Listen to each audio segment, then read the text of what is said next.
I grew up with it, so it's something that has always been a part of my life, and just it's always been there and always will be.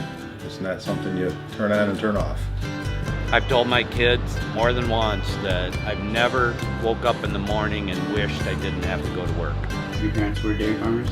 And their parents, and their parents, and their parents, and their parents. Some people say that dairy farming's not a job, it's a lifestyle, so kind of grew up in the lifestyle and haven't been able to walk away from it yet, so